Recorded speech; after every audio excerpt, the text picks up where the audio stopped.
This is the iRacers Lounge, featuring the latest iRacing news, driver interviews, race reviews, opinions, discussions, rumors, and more. Now here's Alan Pajari and Mike Ellis. Welcome to iRacers Lounge.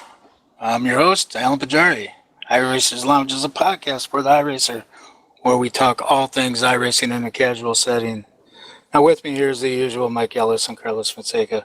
And then we also have a special guest of Christian Schellner tonight. Welcome, guys. Hey. Hey. All right, Christian, let's just kind of get into a little bit of your background here. Why don't you tell us a little bit about where you're from, what kind of equipment you use, and how long you've been on iRacing? Oh, well, I mean, that's a lot of things, but Yep. yeah, that's cool. I started pretty much, it would have been sort of mid 2014, and as you guys know, I'm pretty much from road, really. I only really started doing the oval stuff. Actually, my first oval race was the first NIS Bristol race last year. That was an interesting way to start. I like a lot of Fanatec stuff, as guys on the iRacing hardware forum have probably seen, because I have a tendency to jump in there and defend it quite a lot, because I think it's quite good. So I got a CSW V2 base and the Club Sport V3 pedals, along with the shifter as well. I've just gone to some 27-inch 3-screen setup. Had 24s before, but I built a new rig and was able to fit 27s. Helped, I think. Good. Very good. Now, I know that you're pretty darn good at road racing. So, what series did you normally run when you were road racing? Roadside was, I hated the MX-5 with absolute passion. And basically, as soon as I could get out of that, I went to Grand Touring Cup and I drove the Mustang a lot. There's a really good road car, I think, for starting out. And then I think I got the most wins in that. I think I must have done at least 100 or more races in that car alone. And after that, sort of slowly moved up to GT3s, did that for a while until I got bored. And then I've just been sort of meandering around a couple of cars recently. Like I tried the 79, the Daytona prototype, stuff like that. But at the moment, I'm kind of sort of inactive on the road side unless it's in leagues. Okay, and we'll talk about the new Mazda car when it comes out. I got a question, though. I'm going to jump in here. Carlos is showing on screen your winning percentage, and your win count is pretty darn high and impressive. Do you have any formal driving experience, or, I mean, you got some quite a wins there? Yeah, a lot of those are from the Mustang, and to be honest, a lot of that comes from that you generally don't get big fields in that. So if you're a regular in that car, you can pick up a lot of wins. But in terms of actual driving experience, I've done 2 track days and that's it, really. Like I got a first generation MX-5 that I've done that in. And it's fun, but massively expensive compared to this. You bet. I just sort of sit on this basically when I'm not at working on projects for university. Yeah, and your oval win percentage is not too shabby either. Yeah, I find winning on ovals is much, much harder, though. The competition is a lot stronger, I think. That's a good question. There's a lot of good guys in the road. But, Christian, when I first came across you, you probably don't remember this, but I ran in the Mustang series for a little bit, and I noticed you in there. So we raced against a lot of the same guys like Kevin C. Ford and that type of stuff. So, that's kind of where I first noticed that you had real fast and had a lot of skill. But you're part of a team, which is the Black Adder Motorsports, correct? Yeah, you had one of our guys on before, Daniel Johnson, and he spoke a little bit about us. Yeah, so why don't you talk from your perspective about your team a little bit? We're majority sort of a road-based team, really, because we've got a lot of guys in Europe and Asia. But we've got some guys in North America who enjoy road racing, but we're, I wouldn't say thin on the oval side, but we're just moving into open setup this year, and that's been extremely challenging. I know you guys probably saw my sort of cry for help about Daytona sets on Facebook. But it's quite rewarding making your own sets. Yeah. So do you do your own, or are you part of that team that you have, like with Sam Harris and Daniel and guys like that? The way we kind of do it is we didn't do this week because of the build coming out, but what we normally do is we normally host like a 4 or 6 hour session on a Monday night and basically get everyone in there. I try and make a base for everyone to run before the start of the session, and then basically just listen on feedback, do some laps myself, and tweak from there, and keep sharing more sets out to the guys and getting feedback on that. Yeah, the hardest part I think is kind of tailoring it to everybody, because like our Atlanta set, I had it really loose on entry, and I was fine with that, but a lot of the guys weren't. So we kind of have one base that when we tweak, but it's just sort of figuring out those tweaks for everyone, which is still kind of, we're struggling on that still at the moment, really. So you make it individual then, for each individual driver has their own things that they want to do, right? Yeah, they're all done from the same base, but then everyone makes their own individual tweaks to them. All right, and let's talk a little bit about your oval, since you started in the NIS last year in Bristol. You came whipping by me in the splits. We raced maybe a few races together, and then you moved on in the higher splits.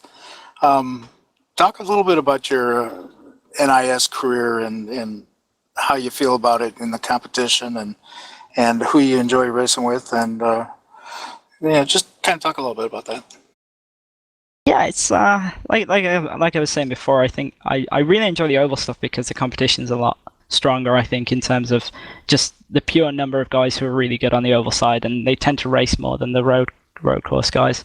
But yeah, I started last year Bristol, which was an interesting way to start. I think everyone basically advised me that I should wait for the Coke 600 Charlotte, as it would be an easier track. But I thought, I'll try it, and actually it was quite surprising. I think honestly I was probably in a lower split than I realistically should have been. But when I did the Saturday morning race, I actually managed to win. I didn't lead a lap the entire time until 2 to go, and then I managed to get by when the leaders tripped over a back marker. So that kind of got me hooked on doing this, and then I've basically been doing every week since. I did Tara last season in the fixed and a couple of A fixed races, and just sort of been slowly going from there. I was quite surprised at how quickly I picked it up, but I really struggle on mile and a halves.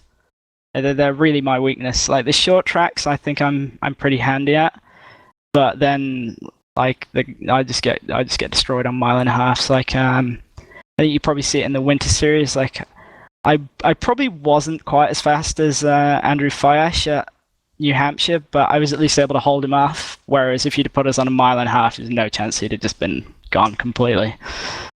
All right, let's talk about that, because as we were racing together, I know we did like the fall race in Texas and stuff like that. That's what got me thinking. Well, we got to make sure we invite this guy to the league here. And so Christian is our Baker Racing Winter Cup Series champion. So he won. Yep, he won the championship and the beautiful trophy. Did you receive that there, Christian? I'm told that it has arrived at my house, but I haven't been home yet to actually pick it up. So I think it's there, but I need to go back and box it. Well, they weren't kidding. It was going on the long journey overseas, right? Yeah. Yep, but it's because I think Jay, he sent that like 4 weeks ago.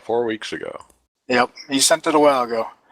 But champion, everyone who was in that league kind of like that. Now they know who Christian Challoner is. Everyone knows. I hope I'm saying your last name correctly, by the way.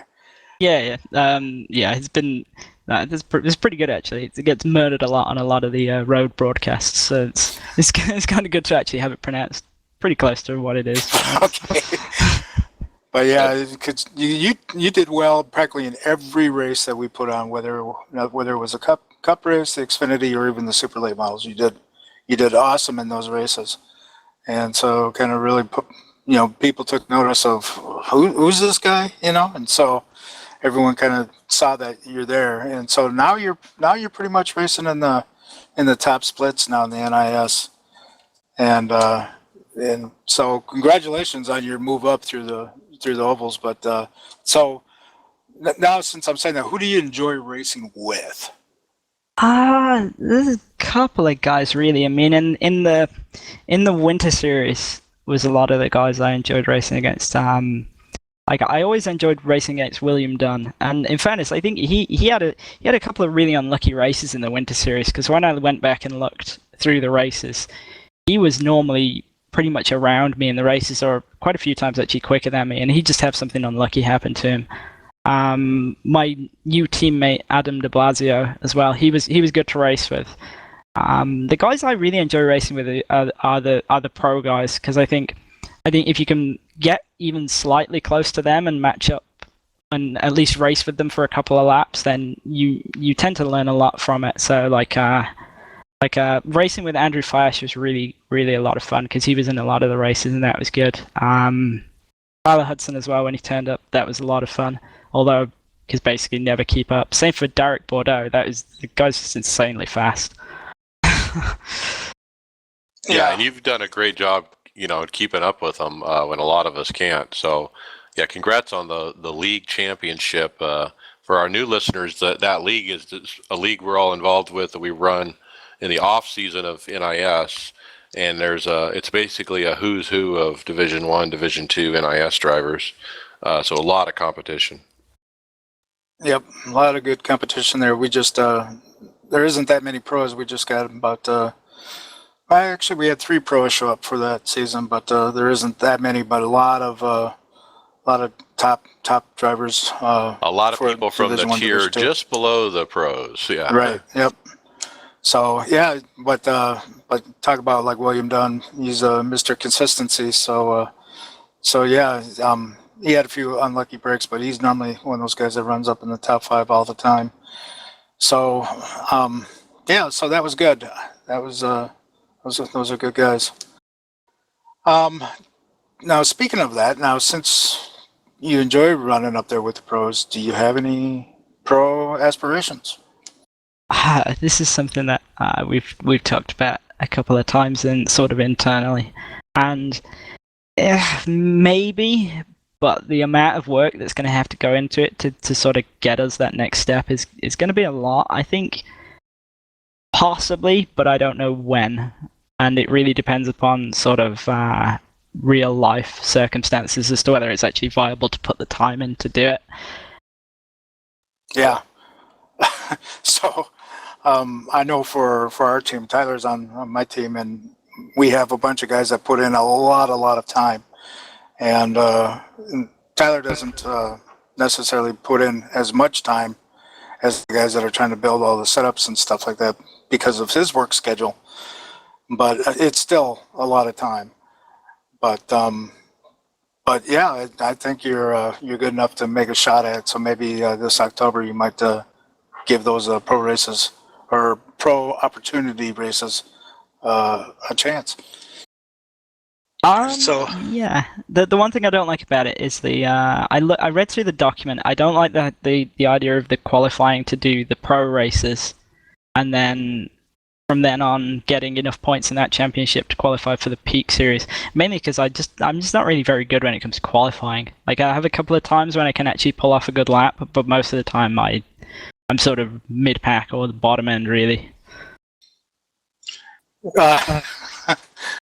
Well, just like I know Derek is waiting for October, and then he's going to give it a run, and so you never know. Maybe by October you might want to give it a run. I think you're one of the top guys, so you might want to give that a go. But let's kind of move on and let's talk about the peak races a little bit. And so they had 2 of them already for this season, and so they had the Daytona race, and where Alan Bowes won the race. Basically, a few guys made a decision. I think they had a caution with about 44 laps to go, and they made a decision that they're going to try to stretch the fuel. And then there was a caution late in the race where they were able to they have not any problems with the fuel anymore. So, any of you guys see that race at all? I watched the highlights, I believe. So, yeah, it was interesting. And Alan Bowes, as you remember, was really hot at the end of 2015, and this certainly kind of continued that streak. Yeah, well, he won the Pro Series, I believe, Right. and was real hot in the Pro Series. So yeah, this kind of continued it. And Wasn't he runner-up in Pro Series? Didn't he get it stolen like in the last race? Yeah, maybe. Yeah, I'm thinking maybe you're right. Wasn't it Josh Berry that won it? Yeah. Oh, yeah. But he had a lot of wins, and he ran well. Yeah. Yeah, did very well. So congratulations to Alan. They did a pretty good strategy. I still feel that the one-up team there had the best car. Yeah, I was watching that, pulling for Tyler. Yeah, he did pretty good when he was started so far in the back and then moved all the way up to the front. But things didn't fall his way, and it was just a little disappointing. But so let's talk about Atlanta. Atlanta was a very interesting race. Did you guys watch at all the peak of Atlanta race? Okay, well let me tell you about it. There was a few cautions in their Atlanta race, as you would expect, and it really came down to a little bit of pit strategy. At the end was a little bit of a longer run, and so what we had Ray Alfalo was basically doing kind of the normal pit strategy, pitting where I think it was about 30 to go, and trying to do a normal pit strategy. And then we had Jake Sturgis, who went real long on the second to last run, but not long enough where he wasn't able to run down Ray Alfalo at the end of the race. And so he was able to run him down, pass him, and took the win away from Ray, which was a pretty good race to watch. So that was congratulations to Jake there for winning the peak race in Atlanta. Yep. And then in the Grand Prix race that they had, Mike, do you know a little bit about the Grand Prix race? I don't actually. I watched some of the preview or the highlight reel, but I do know that Gregor Hutu got taken out not taken out, but hit in the first lap, and kind of put him back into the field. Mm-hmm. He crashed with his own teammate, I think. Oh, and they got a very good team of Team Redline there, and but I'm afraid I'm not positive on who won it. As you can see, we're all oval guys here. So, but I'm not sure who won it, so I'm not going to say who won it, but I'm sure it was a great race, and it was actually the first race with the new F1 car. It was Joni Tormala. Joni Tormala. So apparently he was able to master NX Racing. Master the new car. So that was pretty good. All right. Yeah, the timing of this race is not good for me. It's like real early on a Saturday morning, and so it's kind of hard for me to watch. Yep, I agree. And but I should start at least watching replays and stuff of it, because and iRacing's been pretty good about putting highlight packages together for these races, and that's kind of how I've been watching or keeping up anyway. Is it put a short 2-minute video together? It's on Facebook and kind of gives you the highlights.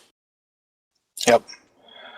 So since we talked about Daytona in our last podcast for the NIS, and so we had 2 more races, which was Atlanta and Las Vegas. And so let's kind of talk about Atlanta first. Christian, how was your experience just at Atlanta for the NIS, whether in fixed and open? Atlanta, I've only ran open in all 3 so far. Atlanta was actually. It took a lot of work. I think I ended up with something absolutely insane, like 36 setup variations before I actually got something I was quite comfortable with.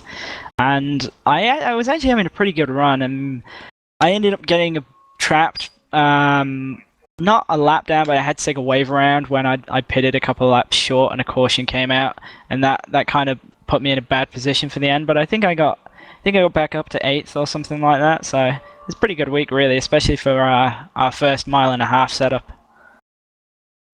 Yeah, that sounds pretty good. Did you find that weather really played a big deal in how you set up the car? Yeah, I did. I found that pretty much. I did all my testing in default, which I think is 40 or 44C. I think you guys work in Fahrenheit, don't you? So I don't know exactly what that converts over to. It's about 108 degrees. Yeah. Track temp. But I know when we went into the race, I think it might have been something silly like 48, and the first 30 was quite tricky. But I found that crossweight is really your friend when it comes to making adjustments in the race. And I always just pretty much do either 1 or 2 clicks on that left rear spring perch, and that tightened it up. And yeah, it was pretty good from that on outwards. So that's basically what I use in terms of adjusting for hot weather. I can't remember which way it is. I think it's I know it's a left click on the dial, but I don't know whether that actually. I think that brings the car up on the left rear corner. Yeah. So, Carlos and Mike, how'd you guys do at Atlanta there in your set and the fixed? Both weeks, Atlanta and Vegas, our team came up with good sets, but we had to build a cold weather set and a hot weather set, and it's kind of annoying, but that's the way it goes with this dynamic weather on the Open Series, and you really have no idea what it's going to be. So we just developed 2 sets, and when we get into the race, that's when you load it up and you pick, which one we're going to run. So that's kind of how it went. And Carlos? No, we had way more than just one hot or cold set. Well, that's true. You had variations, right? We all had to do something slightly different for like 3 degrees difference. We wouldn't mind. Like was it Atlanta where there's huge swings in the track temp? Yep. Yeah, that was just ridiculous. Like 30-degree difference before the race. They need to do something to give us a warning, but yeah, I did not do so well in those races where the weather changes out of nowhere. Yeah, I found Atlanta was more weather dependent than Las Vegas was. I shouldn't say that. It was the swings in weather. Atlanta were much larger than they were in Las Vegas. Christian, just how was your Las Vegas? Why don't you just it was surprisingly good, actually. I'd had a pretty horrible Wednesday before I actually did my race, so I really wasn't expecting anything. And in the practice sessions, I'd been kind of slow, and it seemed like it was going to get off to a bad start because I got into the race and I was the one car in split 2, and I was just like, oh well, yeah, this is going to go bad. I actually managed to grab the pole and ran around in the top 3 for the entire thing. It was a surprisingly good performance. I tried to undercut, which was a pretty bad idea in hindsight, but it nearly worked. I think I had the lead until 8 to go, and then I got passed by the other guys I've been running with, and I ended up 3rd in the end. But that was comfortably my best 1.5-mile performance to date, so I was really happy with that. Yeah, that sounds pretty good. I know for me, those 2 weeks were actually pretty decent for me. Atlanta, I was able to, we have a bunch of different sets for the different types of weather and that type of stuff, just like what Carlos was talking about. And we were pretty much right on Atlanta. And I think one of the advantages of the fact that Tyler was running Atlanta, and so there was a lot of work done on that track, and we were right on for a lot of the weather there. And so I think everyone on our team had some good runs there, and it was, but the weather differences there were huge swings from what we saw, 117-degree track temp, and other ones were 90-degree track temps, which to me is a large swing on these things. And so you really had to figure out which set you're going to load and then what changes you're going to make based on that temperature. But Atlanta is one of my favorite tracks on the service, and I just love the speed there and the challenge of which line to take in turn 1. You see a lot of people running up high, and I was one of the ones that always tried to run low, and then who can not push in turn 3 and not get loose coming out of 4. It was kind of fun, Vegas was little bit different. I think we had a decent car there. Not I wouldn't call it fantastic, even though some of our guys did pretty good. But they're the ones that normally do well, no matter what the heck they run. And but it was not too bad.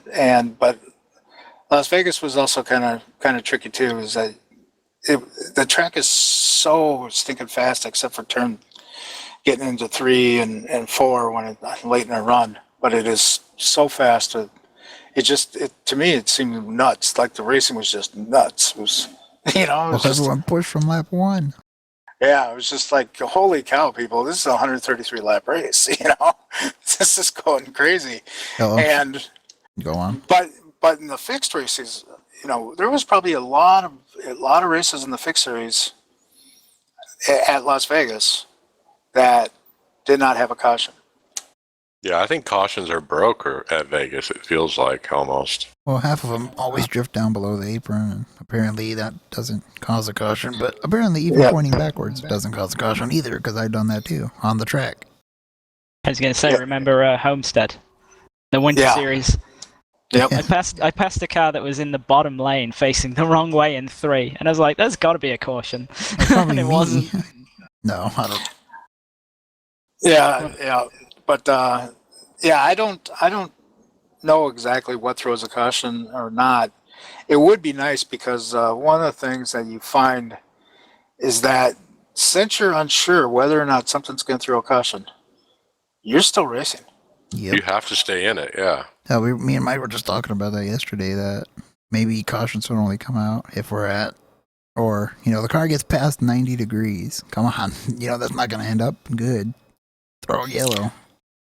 Yeah, so... Or a quick caution, So I find myself getting involved in stuff because of the fact that I'm unsure if something's going to be a caution. I think in the race that I was in with Mike on Friday night, I saw some cars go down in the grass, and I'm thinking, no caution here, because they're down in the grass. And so I started thinking, okay, I better step on it before anybody comes up. But of course, I didn't make it, and someone did come up in front of me. But that's the kind of thing. I rather just okay, there's a wreck, slow down, and then yellow comes out. Another thing that I noticed too is that when a yellow comes out, people can pass you, and they still keep that position on you. Yes. And I'm not sure what is it that says, okay, here's the position. So sometimes you say, pass Scoring this loop car. now.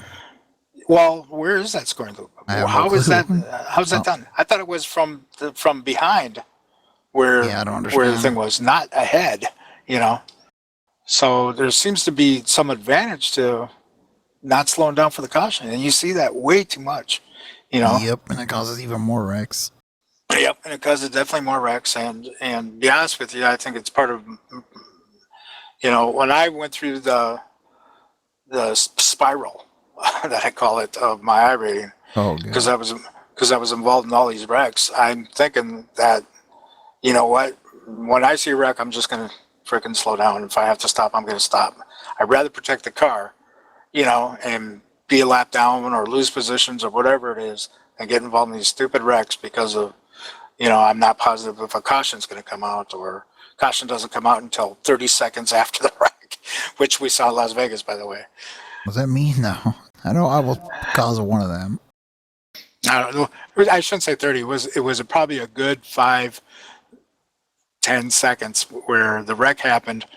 I'm halfway. I passed the wreck like in turn 3, and I was past turn 2 before the caution came out, and it was that same wreck. So yeah, I don't understand how those caution things work. Yeah, I think that was one of the reasons why so many races went green. Now the one me and you were in, I think, was it Saturday noon race we did, and it went almost green until I spun it. Yeah, until that the end. brought out a caution. I spin the car, barely get sideways, and that brings up. Yep, I agree. And Mike, why don't you talk a little bit about how the divisions were set up this year, so people understand on It's kind of like, well, I got this iRating. How come I'm in this division? Well, a couple things on that, and I'll just quickly say about my Atlanta and Vegas, they were really bad. I didn't finish higher than 22nd, and I don't know what my problem is, but I was just had a lot of bad wrecks and bad luck. And then I even on Saturday, I didn't even get wrecked. I just ran bad. I just was, I'm just horrible on old tires for some reason. But the division separation and how they separate people into these divisions for the championship scoring has always kind of been a mystery to me. But they actually publish some actual numbers where they say exactly where these divisions are split, and so that was one interesting thing. So the division between Division 1 and Division 2 is 3,500 in iRating. So Division 2 to Division 3 is 2,283, then 1,713, 1,440, and so on down to 0. And so we know where that line is. It's 3,500 now. And the other interesting thing was they didn't quite get the divisions right when they initially set them. And everyone was complaining on the forums that there's too many people in Division 1. And so iRacing started investigating and figured out that, yes, they screwed this up. I actually looked into it because I was confused about where I stood personally. So I started so I'm going to tell you how this worked for me, and it'll make sense. I started in IS at Daytona on Wednesday that week with an iRating of 3246. An iRacing bug put me in Division 1 by mistake at this point. 4 Daytona 500 later, by the end of Saturday, my iRating is now up to 3528. Now fast forward to Wednesday the following week in Atlanta, where iRacing realized the issue and they did a reset of all the divisions mid-afternoon based on the 3,500 number, obviously setting from that IR off that moment. So I was at 3528 and I made it into Division 1 because they reset it after Daytona, which I did really well that week. Even more interesting, just hours after they did that final division adjustment, I ran the open race at Atlanta, wrecked out, and my iRating fell down below 3,500 again to 3,467. So I just barely made it in Division 1. I probably shouldn't have. Yeah, I agree. And I know for me, at one time I was up, in December, I was up to 3,800. And by the time NIS started, I was down. And so now I'm sitting in second division. And I'm not saying I should be Division 1. I'm probably where I'm should be. But I'll eventually, well, I'm already over the 3,500. So eventually I'll probably go back up. And so, but then again, I mean, there's a lot of guys that, I think I remember talking about it a couple of years ago. There was a couple guys that were running for the championship in Division 2. They both, at the time, had over a 6,000 iRating. And so it was just kind of like, you can't compete against these guys because they're racing top split races against, very high SOFs. And so you're not going to win the championship no matter what because they can finish 15th and still get more points than you. Well, yeah, I mean, I'm used to running pretty well in points, and I'm down in the hundreds in Division 1, and I'm a little set off by that, but that's okay. That's room for improvement. Yep. For me, I just kind of look at the overall and try to see where I'm at overall, and I'm just going to continue with that goal of trying to be in the top 100 overall and still build that iRating, because that's really what I'm trying to do this season is build iRating, even though I'm not really running for pro or anything like that. But there's some guys up there in the 4,000s I wouldn't mind running with, and right. And so I feel like I'm the low guy on the team here, and so I want to pull it up. So, Christian, why don't you go ahead and mention yours? Oh, what? Which one? The oval or the roadside? I hate that I get put in. I hate that I get put in Division 1. It means I basically got no chance of winning anything ever. It's really annoying, actually. despite my sort of, I think I didn't have. I think it was 5 rounds short last season because of when I came into it. So I think I had 25 rounds counted or something, and I think that put me third in Division 3. And as you say, like there's guys who, I mean, we know there's guys who do it on purpose, but then I think there's also guys who do actually do it by accident, and they end up in a division which isn't really right for them, and they just dominate it. Because I mean, I think Chandler Krizik was was a Division 2 driver, and that guy's ridiculously quick. He really should be a Division 1, but last year he was Division 2. I think he did win, and it was because he was fast, but compared to some of the other guys in Division 2, he was obviously in with a much better sort of chance of it just because he was in the higher splits by the end of the season. Yep, yeah, and he was one of those guys that you saw that was winning a lot of races in the early part of the season and then kind of dropped off because he was in the higher splits. But he was still getting high points, you know, so yeah, you're right. Yeah, because I know we had there was a debate between me and Daniel about whether I was going to overtake him because I'd ended up in higher splits, and I didn't think I would, but even just sort of having sort of top 10s in the higher splits was enough to actually overhaul him with, I think, about 3 or 4 races to go, which I don't really think that should be possible, but it's just a way of how the splits work, I guess. Yep. All right. Today is Tuesday, March 8th. Am I correct on that? March 8th? Yep. And so today is build day.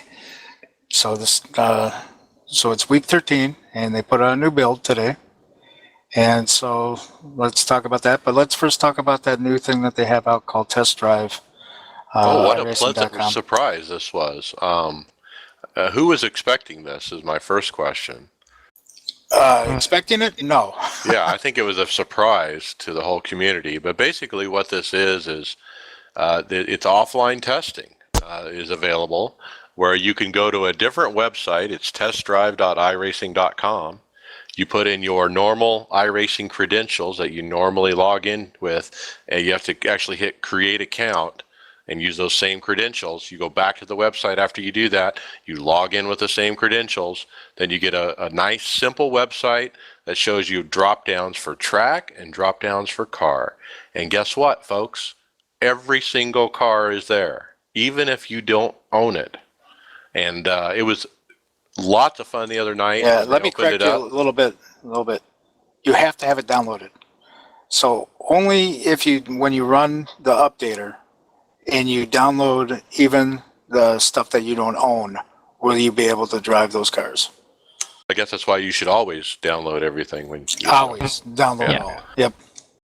So the other night they opened it up and for testing kind of to everyone, and I got in and tried it. I got to try the Lotus car, which I don't own, and it was an absolute blast, and I had a lot of fun. 49 or 79? I tried them both actually, but the 49, wow, it's like an engine on wheels, man. I don't know. I used to race a 79. I had a lot of fun with it. So, but the other part of this is you can pre-order the new content as well during this process. You know, when they're down for maintenance, you can actually buy the cars that are coming out right then. You don't have to wait until Tuesday. So that's another kind of wrinkle in this. Yeah, you don't really need a pre-order test drive it, which is something they didn't tell you, probably because they want you to buy it. But I actually did pre-order a new Renault car because I plan to run that series. But today, when they were down, I was able to go into test drive, and I actually tried all the new cars out there, plus some ones that I don't own. So I was able to try the new F1 car and stuff, and I quite enjoyed that experience that you're able to kind of test drive a car before you can do it, but they are only having this up during maintenance times. They're not. Well, that's my problem with this. This should be up all the time. It should be a perk of being a member of iRacing, and maybe they should even have it available for the open public where they can do a trial drive. Ooh, I'm not sure about open public, but one thing it would do is if they did have it open for all members, is that you can test drive cars, because a lot of people ask for that. Be able to test drive a car before they buy it. And so this would be a way for them to be able to do that. And I could just see the light bulbs going off in the painting community with all the painters out there when they saw this. Wow, this is kind of an offline thing. I can launch a car in a sim real quick and check a paint. Wow, and they're just salivating at this. But then they realize it goes away, as soon as the maintenance is over. Yeah, I don't know about you, but all the cars were white. Yeah, there is a bug I read on the forum. They're going to address that. I think when you go in, it actually said test driver instead of your name in the relative. So they're addressing that, and I think that there's going to be a way to assign a paint. So changes are coming for that. All right, and so now let's talk about the new build. A lot of stuff. Let me just get down to my release notes here.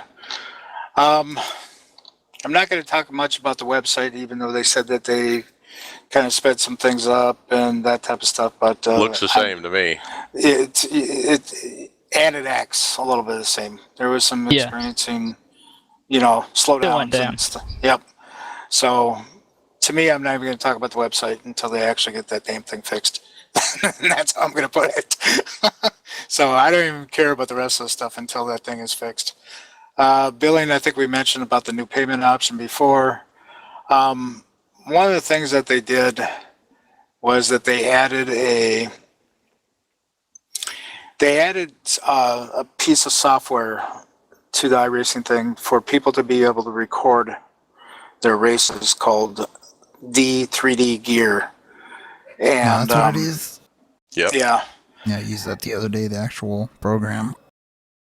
Yeah, and so they added that in, and so you can do like the Shift Alt Control V or whatever to start some kind of video. It's like Control Alt Shift V, like so many keys at once. Yeah, and then there's some kind of also there in the app Any, I guess you got to enable your microphone, so if you want to hear yourself talk, then you can have that record too. But for a lot of people that have been recording their stuff, either on OBS or XSplit or whatever it is, this actually causes a problem for them. So there is an option in the app Any file to help solve that problem, even though it doesn't solve it for all. But it helps people with some XSplit, and I think it helps people that drive in windowed mode, not the full screen, but windowed mode for OBS. There's a thing in the app Any little section, and I think it's called. Well, Mike, it's a flag to turn off this D3D gear thing.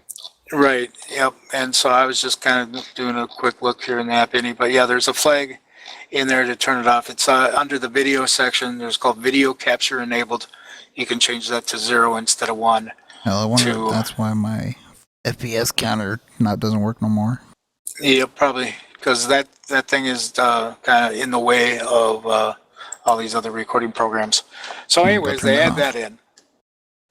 Yep. And but let's just kind of get down to the meat of what they did. And for the dynamic track, they doubled the creation rate of marbles. And they also fixed the issue, which they never admitted was an issue before, which was during cautions, that even when you had the check mark off automatically clean marbles option, you used to clean them anyways during cautions. And so now they fixed that. So I always knew they were doing that. I always knew that they don't seem to be building up over a race. Yeah. Yeah, it was pretty obvious. I remember in the super late model series, like we started with 100, didn't we? And there was marbles all over the place. As soon as the caution out, they're all gone. They're all gone. Yep. And so, and then now there should be more, like maybe hopefully what it should be. And it's and they won't be cleaning it if you have a hosted race and you have that check mark off. So I want to just pause for a second. This is kind of how software goes in the software industry sometimes. 6 months ago, they released Dynamic Track. And the biggest part of that, I think, was some of the visuals like marbles. Well, here we are 6 months later, folks, and they finally actually fix it where it actually is going to work. Well, yeah. I think in the portion of software it, industry, anyway. though, is that you're always going to have that. Oh, yeah. It takes a while. I mean, that's the thing. They do a release, they find a bug. It was an obvious bug, but it, it took them 6 months, or they had to wait a couple builds before you can, get to it. Yep. Then they mentioned something about the netcode stuff. Now, they didn't fix netcode issues that people see where cars are hitting each other. I thought that was a weird name. I don't know why they call it that, but Yeah. they basically added new, bandwidth selections in the settings. Right. Now, but the only problem is it's only as good as the lowest car that you're next to. You know what I mean? So if I up my setting because I have a good internet connection, and the guy I'm driving next to has a bad internet connection, it's only as good as his. That's all I'm saying. So, I mean, if there's a netcode, there's a netcode. But the funny thing is about netcode crashes, because you hear a lot of people after they crash, they go, "Oh, it was netcode." Well, as we know, there's basically a bubble around each car. I mean, they can't really say pixel to pixel when exactly cars hit. There's a little, I wouldn't call it a box, but I think it's basically rounded circles as their collision detection spheres. method. Yeah, spheres. So when you're looking at that, a lot of accidents that you see are not, the cars don't actually touch, but the pixels did. And so there's crashes. So if you're one of those guys that are in a lot of netcode crashes, just remember, give a little room, because there's more than what you see there would actually make up the car. So anyway, that's just my advice on that. Has anyone Alright. actually turned those effects on, by the way? Those what? Like, I said about the netcode. Oh, Doesn't it add like more? Isn't it supposed to be something to do with more detail to like your opponent's cars? And I would assume steering and that kind of information. But I haven't turned it on, so I don't know. Yeah, I haven't turned it on. I have no idea. It says these selections allow higher network bandwidth usage between the sim and the race servers. Mostly this allows the sender to send more detailed data for each opponent car and or more opponents' cars to the sim. If your stuff is fast enough and you select one of these new options, yeah, you'll want to take advantage of it. So something like that, yeah. Yeah, so I'll probably set mine up, and but I don't think it's really going to help. Now, where is this setting at? This would be like if you go into account, and then near the bottom, I think, is where you have that selection of how fast of internet thing you have. Oh, okay. So yeah, so people that couldn't see like all the cars before, remember we advised people to change it to like 512 or whatever, 512K. Maybe they get more options there. So, but one of the big things that they did, DirectX 11. Oh yeah. Finally. Yep. So it's an option in the settings thing where you can opt into DirectX 11. It isn't by default. DirectX 9 is still used by default. So DirectX 11. So anyway, you're not really going to see a bunch of visual things going, "Oh yeah, this is cool," or anything like that, because the only thing they did was port over the same stuff over to 11. So, but it's supposed to kind of make things smoother. So I think that basically we've all tested out. What do you think of DirectX 11? I think it's a lot better. I think it does smooth out the frames, especially in Nürburgring, because I used to get drops to I think 45 on the main straight. Oh yeah, Whereas, it's terrible there. Yeah. Whereas now I did a quick test with the R8, and it never went below I think about 84, because I have mine capped as 101. And it was basically 100 the entire way around. I think it dropped, like I say, down to about 84 at one point. That was it. So much improved, much smoother. Yep. If you can turn it on, you should do, I think. Yeah. What about you, Carlos? I was able to actually pretty much max out my graphics, at least for a single screen. That's all I got. But able to do that and pretty much retain the same frame rate I was using before, which I kept it capped at 75. And one thing I did notice was it just used my GPU more, which is what it was supposed to do in the first place. So I'm not complaining there, but temperatures rose up, and I really did not care for that. So I ended up capping it down to 65, and seems to be working great. It definitely looks smoother than it did. Okay. I'm kind of a little bit of benefactor of my son getting a new graphics card for his computer, so I got his hand-me-down, which was a lot better than the one I had, and so now I got a 780 Ti in my machine. Nice. And so I got basically everything's jacked up. All my graphics are now jacked up, and with the DirectX 9, I was stuttering. Of course, that would happen with my old card, so you know it was just stuttering. This time, the stuttering was not as much. I did see a couple, though. You know, when I went into a practice at like Phoenix and stuff, I did see a little bit of stuttering, but it really wasn't that bad. I was in a race at Brands Hatch earlier today, and nothing. Everything was just smooth. And so I think that that it was good that they moved to this thing. I think it's yeah, I agree with Christian there. If you can do it, put it on there, and then you might have to cap your frame rate at something so your card doesn't get hot. But you know, I got mine capped at 84, and it seems to be working pretty good there. No, I forgot to cover the other half of that, and that was pretty much CPU usage was reduced, of course, with this. And, you know, before I used to use, well, with my CPU, I got a i7 4790, or, you know, one of them i7s, and it was only using 20% before. Now it's only using like 9 or 10%. Okay. Yeah, so that's expected.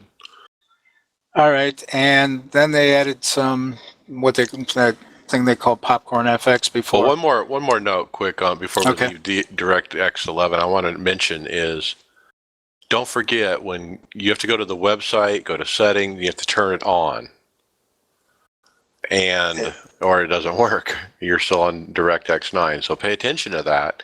And the whole idea of, you know, between March and June, between now and the next build, is for you to get your stuff in order to make it work on DirectX 11. Because guess what, folks? Come June, DirectX 9 is turned off. Okay, so take the time, turn on the switch, go test the sim. If it doesn't work, you're going to need to do something with your hardware, probably. Yep. All right, let's move on to Popcorn FX. I'll just hit the highlights here. One of the things is there debris and particles and that type of stuff. Now you can actually see this stuff when it's stuck to the tire. For example, I was in the Renault earlier today, ran through the grass, saw the grass clippings on the tire there for a while until they actually came off the tire, which was kind of neat. Basically, you really see it in open wheel compared to, you know, like a Gen 6 car or something like that. So it was actually kind of neat about that. So they got some more of the graphics type of things. Now these things were already there. They already had like the grass and things popping up, but and they had the effects that it would have on the tires, but you really didn't. The graphics all weren't perfect or improved, or I shouldn't say. They weren't exactly what they are now. And so they really improved on those type of graphics that you see. There was also another little, what we call a surprise, a little extra, which is they added in fireworks for after a race. And it's to the night races. And so after a night race, you will see fireworks. And you will hear the popping of the fireworks. So... yeah, somebody posted up a video on Facebook. I saw this earlier before the podcast record, and pretty cool. I was kind of surprised by that, and I thought that was a neat touch. And it looks really nice too, though. Like real. Yeah. So that's just a little something that they added in, which was actually kind of neat. For the audio changes, you can hear the new tire roll, the scrub, and skid sounds, which you can definitely hear. They're new. You can actually hear your tires basically around the corners of all the tracks. It's a neat sound that they got there. They got new shift sounds and some new engine sounds and stuff. So, and then you're also supposed to be able to hear the shifting sounds of other cars. And so anyway, that was all added in. They also added in smoke and debris generated by other cars. Now, I think we've seen smoke generated by other cars before. Wouldn't you say that'd be correct? Yeah. Yeah. But this time, definitely debris. I was following a car in an earlier race today, and he shot sand up at me. Nice. Oh, you can see. I was doing testing when I was talking about the marbles. At California Auto Club. I was just running up there, and you see him getting shot out the back of my car. Yeah, so that's actually kind of neat, and so that's new. And they got this dynamic tire debris accumulation thing, which I talked about how basically all this stuff that's on the track or off the track picks up on the tires, and then it will kick off after basically run them off. A lot of road cars now that have the headlights, You can flash them. Yeah. usable. They're going to be so abused. Yeah. Oh yeah, They're gonna annoy so many people. You're going to have to map a new button to flash the headlights.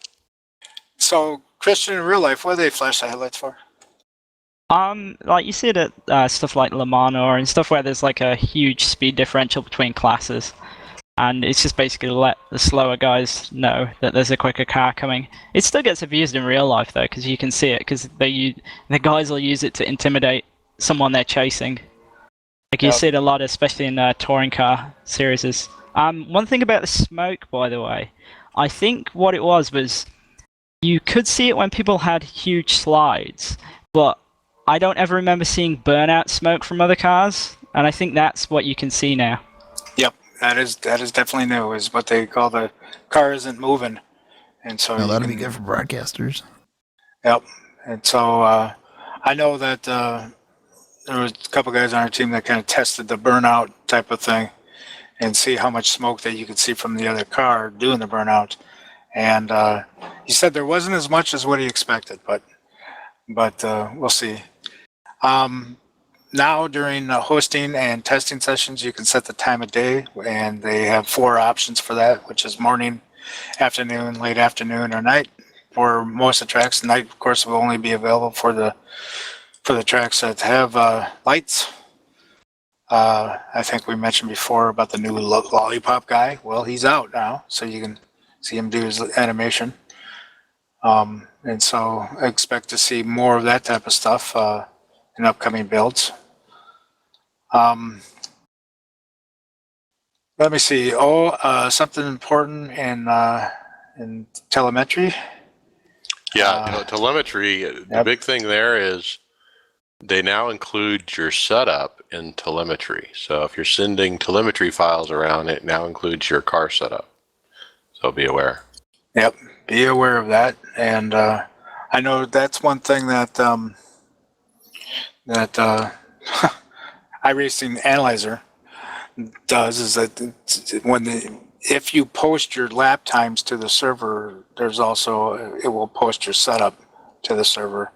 And so I always make sure that is checked off, and I never post my setup. Matter of fact, I don't post my lap times either, but that is one of the things in there. And it's just kind of like, but I knew that they had that ability, because at least with that piece of software, I was able to go to any lap and get that setup that I did for that lap. So it didn't matter if I saved my changes in the garage or not, I could use that. But of course, I'm old school. I always save my changes and everything. So, but just remember, if you're going to be sharing your IBT file, that the setup is in there from now on. So be careful of that. How do you actually access the setup? From the IBT file? Yeah. You know what? I'm not sure. I really have no idea. I don't know if you could do it through Motec or Atlas or or anything like that. So because like through the iRacing analyzer, it just had that ability just to take my lap and right click on it and to do save setup. So I'm not sure what exactly or how it works. So maybe someone will let us know. But otherwise, gonna skip down here to some of the cars. They added 4 cars. The Audi R8 LMS GT3 car, which I find be a very nice car to drive. Is it? Yeah. Yeah, Yep. the Audi's awesome. I'm thinking about buying it. Yeah, I did one of those test drives on it, and I liked it. So, yep, that was pretty good.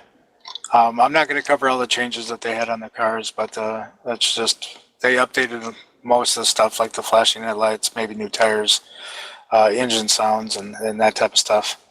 I think the big thing, Alan, for us anyway, was to the NASCARs, we got the lower downforce package. Yeah, and I'll hit upon that. I'm going to mention the other 3 cars, the Formula Renault 2.0. All right. Which will have its own series. That came out, and of course I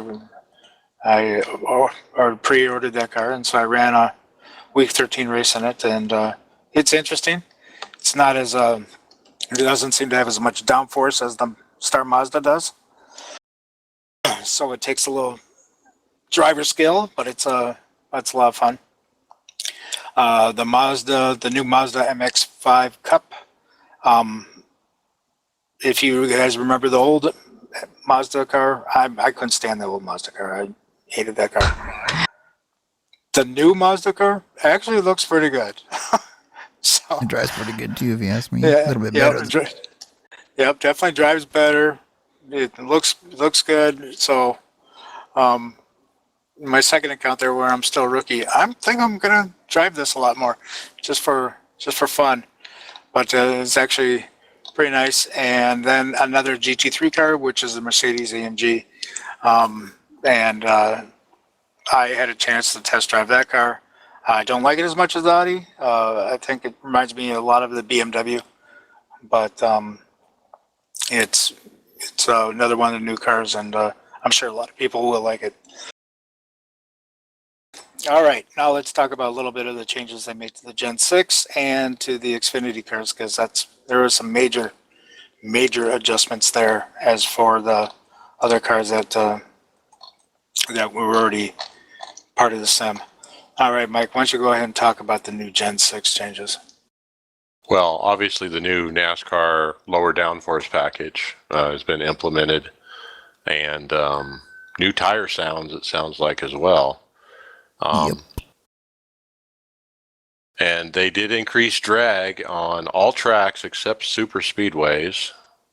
And now we're running the restrictor plates at Monza when that's an oval. Yeah, so talk about the slightly modified drafting capabilities. Yep, and they also kind of slowed down the cars a little bit in a draft. For example, like Daytona, when we were hitting 210. 210. And had to really back off at the end of the straights. Is that what you mean? Yeah, that was just going too fast in those corners, is what they really do, and that type of stuff. So they kind of made a slight adjustment there, and hopefully it. What they write in here is slightly modified drafting capabilities to reduce back speeds. So that makes sense. But all right, guys. Most of us had an opportunity to test out the Gen 6. What'd you think of the changes? Yeah. Oh, the Phoenix, you can't really tell, but other tracks you can. I like it. You really gotta slow the cars down now to make the corner and, drive again. Christian? Yeah, I tried my Vegas set, and it was really ridiculously loose. So there's certainly, I think the thing I'm a bit surprised about is the downforce seems to be gone, sort of not where I was expecting. I was expecting it to be a lot looser at the rear, but it also seems to push a lot more as well. Like, your entry speeds are a lot slower. I am disappointed about one thing though. We don't have the driver adjustable track bar, and I was really hoping they were going to bring that in. Yeah, they mentioned before that that was something that they couldn't do, especially at this time. Okay. But yeah, it would be neat that you can actually move it while you're driving instead of having to be like a next pit stop thing like they can do in real life. But we'll see about that. What I found though is I did test at Phoenix, Las Vegas, and Auto Club. First thing I did is I loaded up Las Vegas, and I noticed right away um, how much slower I got to go into the turns to be able to make the turn. And of course, your old setup is extremely loose. That's one thing I didn't notice. It seems to really push up when you're coming into the corners, and then when you're in mid corner, don't go full throttle because it will turn around on you. So I also found this at Auto Club too.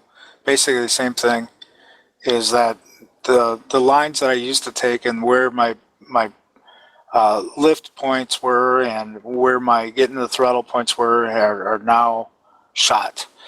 So it's basically lift earlier. I was using the brakes at Auto Club just to make it around the turns, and of course you're easy on the throttle, really until straight. So it's just it's to me it's really changed the car. I think it's changed it for the good, and it should put a lot more of the driving into the driver's hands, I think. Well, if people watching on Twitch, you can see how much I'm working the car here. It's ridiculous. Yeah, so It sounds Very interesting loose. for sure. I haven't Yeah. tried it yet, but I'm anxious to. Yep. So it's there's a lot of changes in that thing, folks, and so there's going to be a learning curve, I would say, but it should be fun. I think Phoenix is going to be horrible this week. Oh, Phoenix is always horrible, but yeah, It's gonna that be too. horrible no Be matter extra what. horrible. Yeah, I think it's going to be even worse though. Okay. All right, the Xfinity car. Big changes here. They put in the shock springs in that car, number bump stops. With that, they also put in the Packers. So all your Xfinity setups are trash because it's changed. They have the suspension has been adjusted slightly. I don't know exactly what. Tire grip has been adjusted slightly. I would say it's gone. So when they say adjusted, I'm saying, oh, they wiped it out. Tire grip is wiped out. But the big thing is the shock springs and the Packers now are in there, and so it's about a little bit closer to probably a Cup car. Now, what On about the tire adjustments that you gotta sounds? For the Xfinity, Well, just for everything, Anyone ever noticed anything different? I mean, I do. You can tell they squealed more like a real tire. yeah, basically every car on the same got new tire Yeah, the sounds. same those sounds in general, though. I think they're better than the last ones we had. Yep. And so like I was saying, the Xfinity changed pretty much. One thing about the Star Mazda is that their tires now heat up faster, so it doesn't take you as long to go from a cold tire to a heated tire, and so that is interesting. So, but I remember when I first drove the Star Mazda, it was like driving on ice in the first couple laps. It's just like whoa, whoa, whoa. Then they added in the downforce to be more realistic, and so it got to be a lot better. And now it seems like with the tire heating up faster, those things are going to be pretty interesting to drive. They probably go pretty quickly, pretty fast. For the tracks, basically, besides Nürburgring, basically all the tracks got the 60 pit stalls. And that was the change basically for all the tracks. Let me try to see what they did for Nürburgring. I think they just adjusted which objects appear in the vicinity of the front state of Nürburgring Grand Prix when graphic settings are set to low detail. Weather information has been updated. So those are changes on Nürburgring, so it wasn't much. I'm told there's some pretty significant background changes at Monza that people were noticing, but I don't know. I haven't driven it. I just know people were saying there's either more or different scenery objects somewhere on the track. Interesting. Let's see. The only thing that they have here is pit stalls and starting grids have been expanded for all those different configurations that they have. So yeah, I mean, but again, it's just kind of like the fireworks deal. You know, they really didn't say that they were going to put fireworks in, or some of the other changes that they have put in, and so it's kind of different. And so maybe there's some what do they call it? Kind of hidden gems. All right, and so Mike, Inside Sim Racing did an interview with Tony Gardner. You want to hit the highlights on that? Yeah, a couple of nuggets in here I wanted to share. They just signed a 5-year lease for the office that they're in. So they're not going anywhere, folks. They took over some other offices in the same building and expanded, adding 4,000 square feet. They've hired 7 people in the last year. They have several open positions right now if you're looking for work. They employ about 50 people. 10 to 15 of those are contractors doing artwork. They've been profitable for 4 years in a row now, and they're investing everything back into the product. They're working on new forums. Yay! That's way overdue. He talked about Le Mans track. They're still working on it. They're trying to get some Le Mans type cars. They're looking at LMP1 as well. So they're working on it. Working on it, and then you can see that iRacing clock soon. But I'd say overall they're doing a fine job on the progressions that they've been making. So I'm not one of these people that complain about it. Because when they get it done, they get it done. Yeah. All right. Season 2 schedule came out for 2016. Nothing really that notable except for a couple new series, which is for the new cars. Yeah. Yep, the European MX5 Cup Series came out, or is brand new, and then the iRacing Formula Renault 2.0 Championship is there. Otherwise, it's basically the same series that we've normally had, which is good. I think some people were kind of expecting a track because there was some odd tracks when they came out with this series.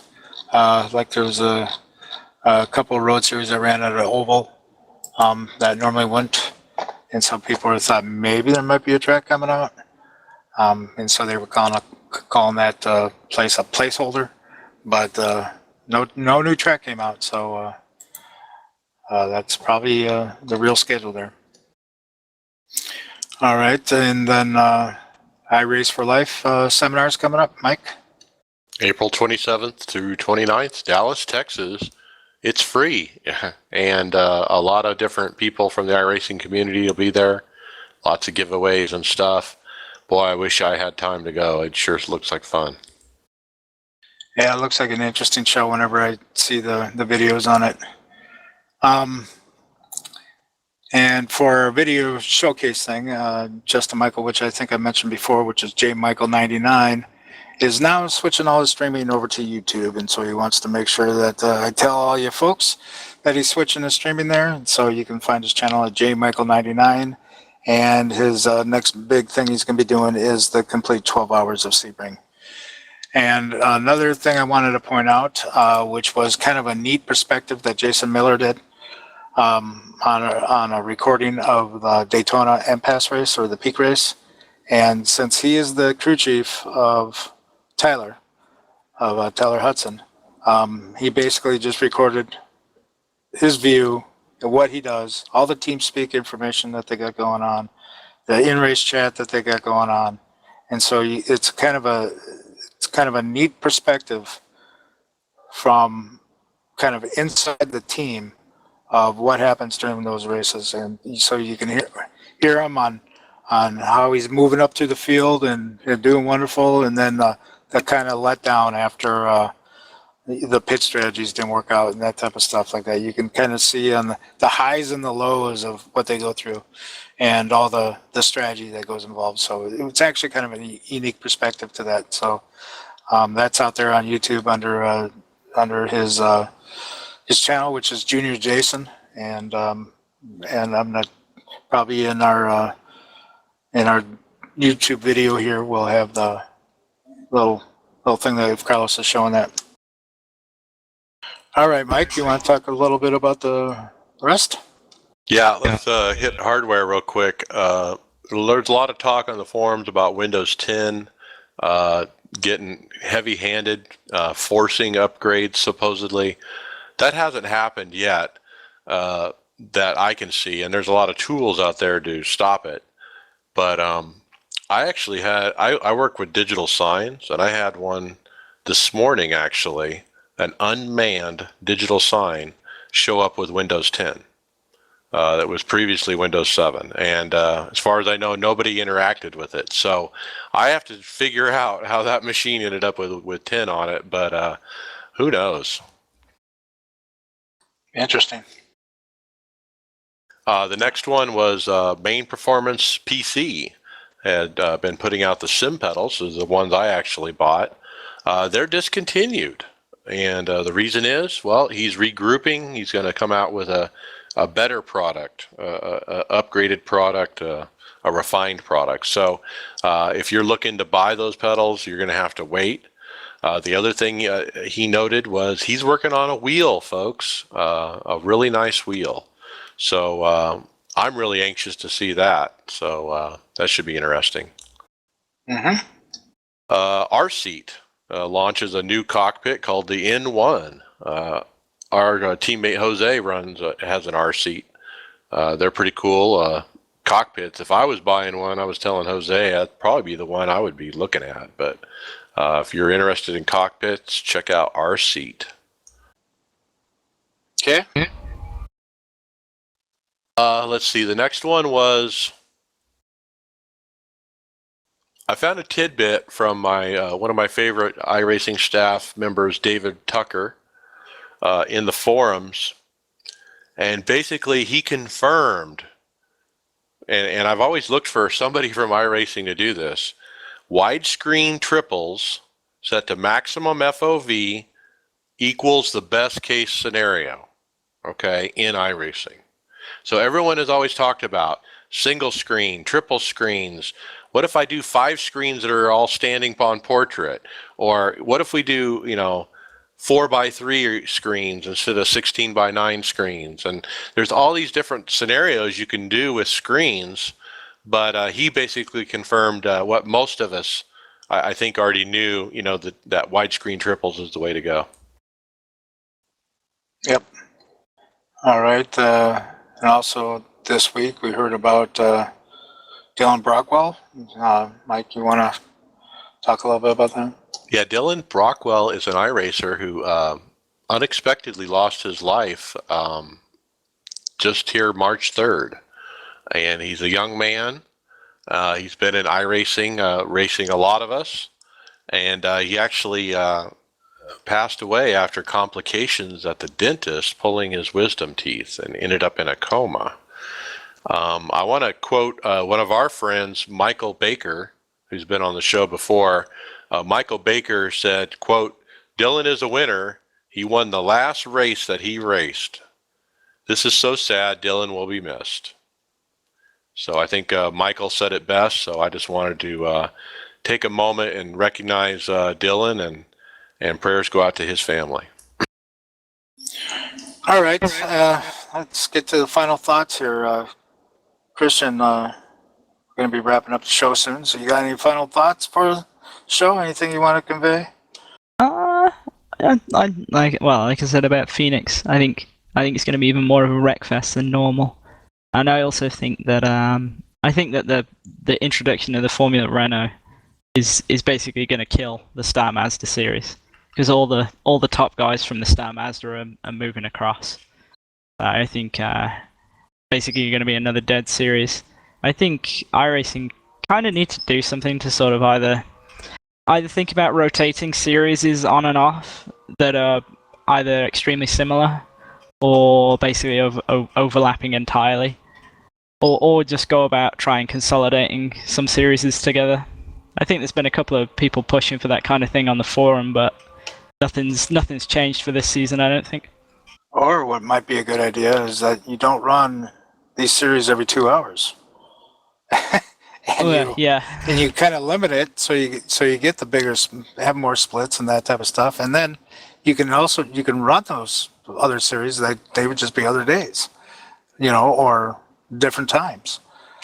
And so, I mean, if you had like one every 6 hours that you can do a Renault race, and then once every 6 hours you could do Star Mazda, then people might do that, So it's kind of, actually my thought is that a lot of these things should be every 2 hours. That's just kind of my thought. So I think they should kind of spread them out a little bit. But actually more of my thought is like the Xfinity and the truck season-long series that we do is I think they should be run more like the NIS, where it's a limited amount of time frames that people can get in. But anyway, I think they should do that on all. Anything else you got, Christian? No, not really. If I'm honest, I think it's already been touched on. The death of Dylan Brockwell was extremely sad. I mean, I never raced him, but looking around, especially on the forums, he seems like a guy who no one disliked, and I think that's quite rare. So I mean, it's just extremely sad, really, to see that happen to someone. All right, yeah, it is sad. Carlos, do you have any final thoughts? Yep. I just want to get word out there that if you remember last year I did those track guides, they're back. Still doing them every week. In fact, there's one out right now for Phoenix. Go check it out. That's all I got. But they're not going to be as fast now. Yeah. All right, Mike, go ahead with your final thought. Division 1. Wow, I can't believe I'm here after 2.5 years of running NIS, but Carlos and I are in Division 1, and we're representing our team hopefully well. But we're at the bottom of Division 1, both of us, and it's humbling. Is my new normal fighting to get in the top 20 now? I sure hope this new downforce package suits my style, but I guess we'll find out. Yep, we'll find out. For me, it's all the excitement about the new build. It's the excitement about DX11 finally being here, and something I've been waiting for, because I've been, like most of you guys, suffering with the stuttering issues. And I'm really hoping that kind of is something in the past. And so, and I'm looking for, people that have been asking for the 2016 NASCAR rule package in there, and now we have it, and it's only going to be the 4th race season.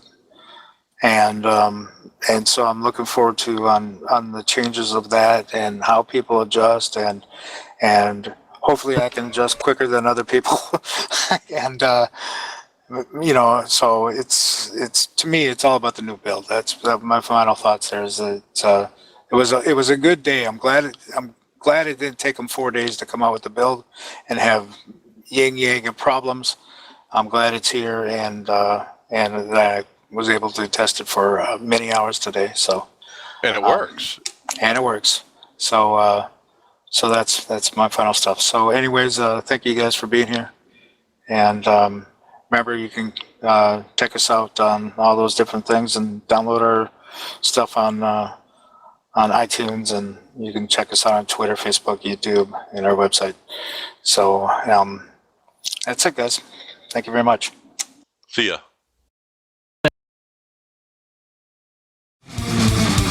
Thank you for listening to the iRacers Lounge podcast. Make sure to go subscribe to us at our YouTube channel at iRacers Lounge. Follow on Twitter and Facebook at iRacers Lounge, and SoundCloud at iRacers Lounge. See you on the track.